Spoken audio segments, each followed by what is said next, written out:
Qul bifadlillahi wa birahmatihi fabidzalika falyafrahu. Ajarkan Muhammad atau katakan Muhammad pada umatmu, sebaiknya atau seharusnya mereka hanya gembira dengan melihat fadlnya Allah dan rahmatnya Allah. Ini harus kita pahami mulai dari konstruksi yang paling pokok, yaitu akidah. Dua ahwal. Ahwal itu satu perilaku sosial. Tiga mutammimat, sesuatu yang tidak pokok tapi kita butuhkan dalam mengawal hidup ini. Saya beri contoh, orang itu sampai maksiat itu karena cari kesenangan. Misalnya baru penat itu, ingin seneng, ada orang yang macam-macam lah, ingin melihat maksiat, apa itu pornografi, apa nyabu, apa macam-macam. Itu sebetulnya agama punya konsep yang luar biasa, yaitu seharusnya seseorang itu gembira dengan ketaatan. Lalu pertanyaannya, caranya gembira gimana? Gembira itu mudah. Jadi misalnya kamu sujud sama Allah Subhanahu wa taala. Terus cara berpikir begini, ini sekaligus ijazah. Cara berpikir begini, ya Allah, ini kata Sayyidina Ali, kafani izzan an akuna laka abdan wa kafani fakhron an takuna li rabban. Ya Allah, betapa sialnya saya andaikan saya jadi budak dari makhluk yang sama. Misalnya sampean itu seorang kiai atau rektor atau doktor atau orang terpelajar, kemudian kamu jadi budak atau hamba dari makhluk yang setara. Betapa hinanya saya. Maka kata Sayyidina Ali, ya Allah, saya ini cukup bahagia, cukup bangga karena jadi budak, jadi hamba dari zat yang super atau yang maha super. Ini kok Allah Subhanahu wa ta'ala. Sehingga ada kebahagiaan yang luar biasa karena menjadi hambanya Allah Subhanahu wa ta'ala. Setelah bangga dengan jadi hambanya Allah, maka kita akan malu. Malu misalnya kok saya bahagia itu nunggu melihat pornografi, melihat maksiat. Itu terus menjadi malu. Kenapa saya bisa didikte oleh hal-hal seremeh itu? Ya, kita malu karena didikte oleh hal-hal yang seremeh itu. Karena kita didikte oleh nafsu. Jadi izzatun nafsi, satu harga diri seseorang itu harus dihidupkan untuk hanya tunduk kepada Allah Subhanahu wa ta'ala. Sehingga Nabi itu melatih satu logika tarkul ma'asi. Nabi itu dulu ketika ada seorang pemuda yang, ya karena mungkin pemuda ya, dia itu mau masuk Islam, tapi uniknya kata pemuda tadi, saya masuk Islam tapi asal dibolehkan bebas zina. Jadi ini agak sableng gitu. Jadi mau masuk Islam syaratnya dibolehkan apa? Zina atau free sex gitu. Karena orangnya agak hiper. Itu Nabi tidak langsung mengancam dengan neraka enggak. Ketika mau pamit gitu semua sahabat melarang. Mah itu jangan, kamu jangan suan Nabi, itu permintaan yang enggak masuk akal. Setelah lama ditahan terjadi kegaduhan di masjid, Nabi dengar itu ada apa itu? Itu ada pemuda yang mau masuk Islam tapi yasta'dzinuhu fi zina, tapi mereka minta izin ke Nabi untuk tetap boleh zina. Kata Nabi, pemuda itu suruh masuk, suruh menghadap saya. Ketika menghadap Nabi, saya ulang lagi, ketika menghadap Nabi, Nabi mengajarinya itu luar biasa. Nabi tidak langsung mengancam dengan neraka atau dengan azab itu enggak, tapi kata Nabi, atuhibbuhu li ummik, kamu suka kalau ibu kamu itu jadi demenannya orang banyak? Oh enggak ya Nabi, yang demen ibu saya tak bacok kan. Karena ini ya agak preman, di mana-mana orang nakal agak preman. Terus atuhibbuhu li bintik, kamu suka kalau putri kamu ya digitukan orang-orang? Oh ya enggak Nabi, yang gitukan putri saya tak bacok. Atuhibbuhu li kholatik, kamu suka kalau boleh kamu digitukan? Atuhibbuhu li ammatik, kamu suka kalau saudara bapak kamu digitukan? Nabi itu mengeset ya. Cara sekarang itu otak mungkin. Nabi itu meluruskan otaknya anak muda itu betapa buruknya zina. Cara bahasa Arab ditakbih. Betapa buruknya zina. Kamu suka kalau korbannya ibu kamu, putri kamu, bude kamu, bule kamu. Sehingga orang itu matur ya hasbuka ya Rasulullah, ini sudah cukup. Saya tidak pernah melihat sesuatu seburuk zina. Jadi fa'al kawwa fi qalbihi bughda zina. Kemudian Allah meletakkan di hatinya, menanamkan benci zina. Sehingga akhirnya pemuda tadi menjadi ifah, menjadi menghindari zina. Artinya begini ya, ini mungkin yang lolos dari para kita sebagai dai, kita tidak belajar banyak tarbiyahnya Rasulullah Shallallahu Alaihi Wasallam. Jadi kalau kita benci maksiat, itu jangan hanya ditakdir, ditakutkan neraka, itu enggak. Jangan hanya itu, tapi di logika. Ini Pak, sama kurang dekat. Oh iya. Sama kurang dekat. Jadi kalau kita menghindari maksiat, itu selain karena takut azab, itu ada logika, ada rangkaian pikiran yang menjadikan kita anti satu perbuatan apa maksiat. Jadi misalnya gini ya, kira-kira ginilah kalau contoh gampang itu. Ada orang gitu ya, nyanyi dengan pakaian yang mungkin pornografi gitu. Mungkin pemuda-pemuda ingin melihat itu, tapi bisa diobati gini. Kok enak dekne mergawe kok tak bayar, ya aku kehilangan duit. Meskipun dengan logika yang agak serampangan, yang penting menjadi kita ini punya harga diri untuk tidak tergantung hal-hal seperti itu. Sehingga Nabi itu cara menggambarkan tadi mulai atuhibbuhu li ummi. Kamu suka kalau ibu kamu jadi demenannya orang lain. Pemuda tadi bilang yang demen ibu saya mau saya bunuh. Ditambah lagi atuhibbuhu li bintik. Bagaimana kalau korbannya putri kamu, bule kamu, bude kamu. Sehingga terus si pemuda tadi betapa buruknya zina, betapa murahnya zina. Akhirnya pemuda tadi al-qawwa fi qalbi bughda zina. Terus kemudian pemuda tadi itu sangat membenci dengan apa? Berzina. Nah, pikiran-pikiran seperti ini harus kita tanamkan. Harus kita tanamkan supaya orang itu benci melakukan maksiat. Karena satu memang takut sukhtuwah, takut dibendu Allah atau dibenci Allah. Dua, memang logika kita mengarahkan tidak maksiat. Nah ini yang terkait Unisula yang nangani kedokteran, nangani medis. Sesuatu yang dilarang Allah itu pasti madhar. Maka untuk melarang seseorang bergantung sama narkoba misalnya, atau hal-hal yang bahaya pada fisik, itu satu tentu bagi ahlullah, tentu karena takut Allah. Tapi banyak masyarakat yang memang benar-benar bisa meninggalkan narkoba karena efek buruknya narkoba, efek buruknya apa? Ganja. Itu kita tanamkan sedemikian rupa bahwa itu mengakibatkan sakau, mengakibatkan tidak sadarkan diri, mengakibatkan kebangkrutan ekonomi, macam-macam. Sehingga mereka benar-benar benci sama yang namanya narkoba. Jadi di antara manhajul Quran itu kalau mentakbih, memburuk-burukkan maksiat itu mesti dikritik innahu kana fahisyah. Innahu kana fahisyata wa maqta wa sa'a sabila. Innahu kana fahisyata wa sa'a sabila. Diulang beberapa kali. Sehingga dibutuhkan kecakapan untuk menganggap satu hal yang buruk itu fahisyah, sesuatu yang enggak rasional, sesuatu yang tidak positif, sesuatu yang pasti berdampak negatif. Sehingga kalau misalnya tadi dibacakan oleh Qori, kuntum khaira ummatin ukhrijat linnasi ta'muruna bil ma'ruf wa tanhauna 'anil munkar.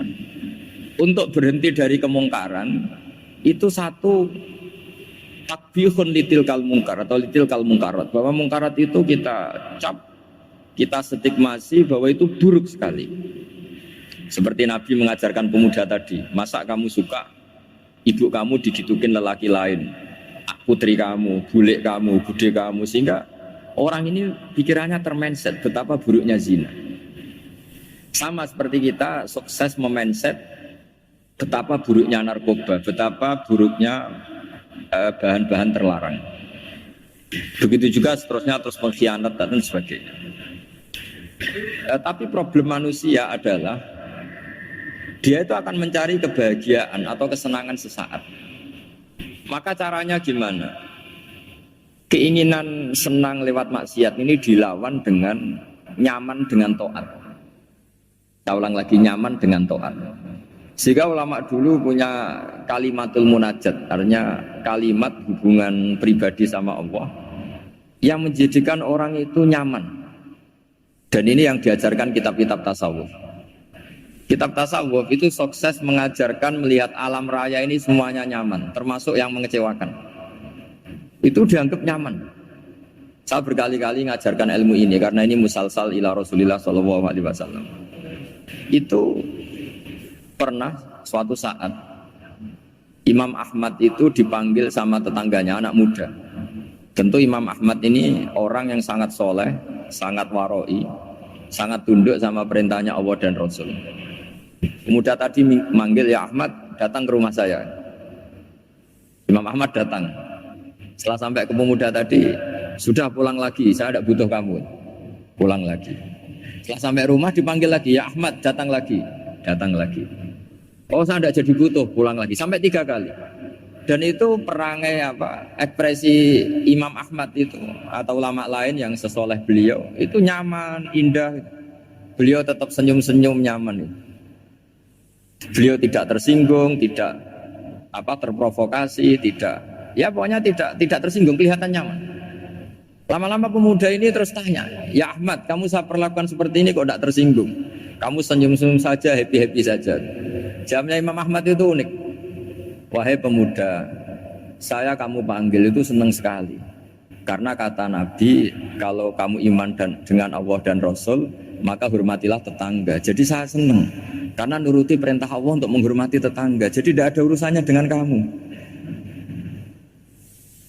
Kagetnya kayak apa? Jadi dipanggil tetangga ya senang karena melakukan perintahnya Allah dan Rasul, yaitu ikramul jar, fal yukrim jaroh. Disuruh pulang, kamu ingin saya pulang, ya saya pulang. Disuruh datang, ya saya datang.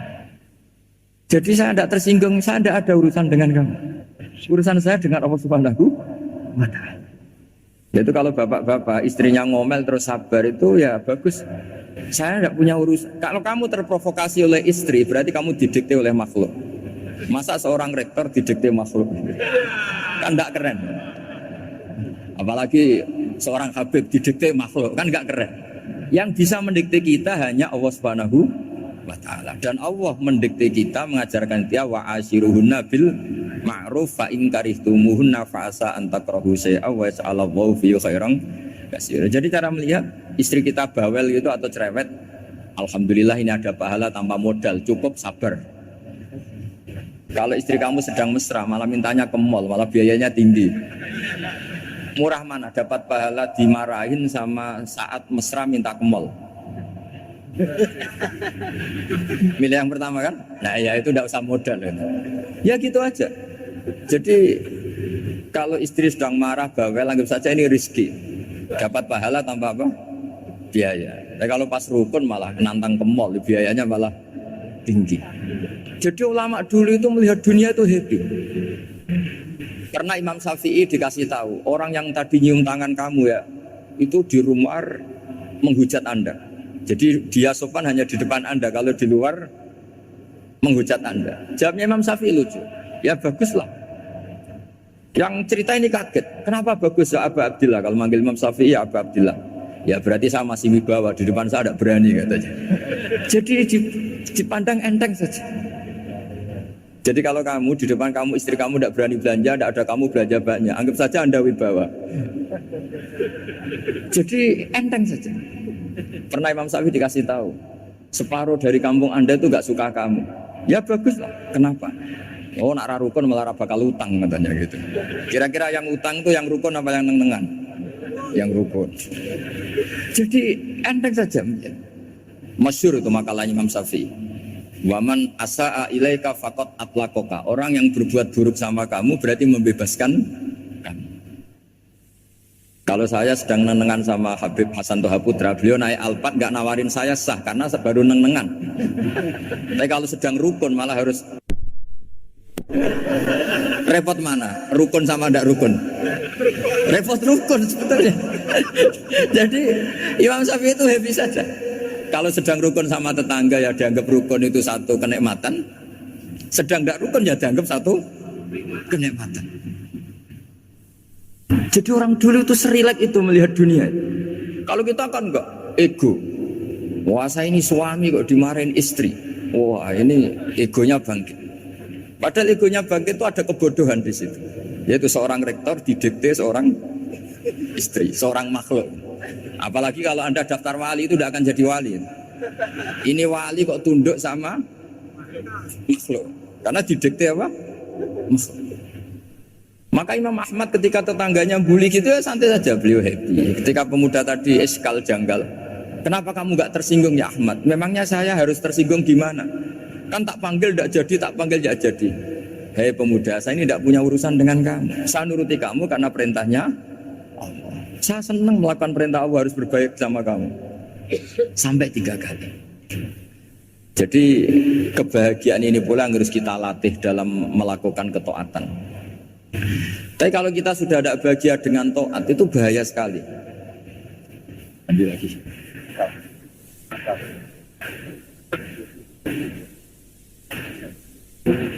Ini satu belumnya.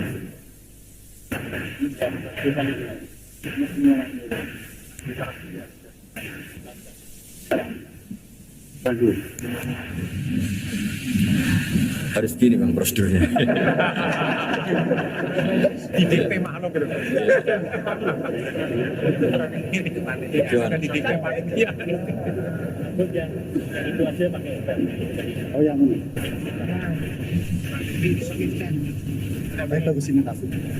Anut saja.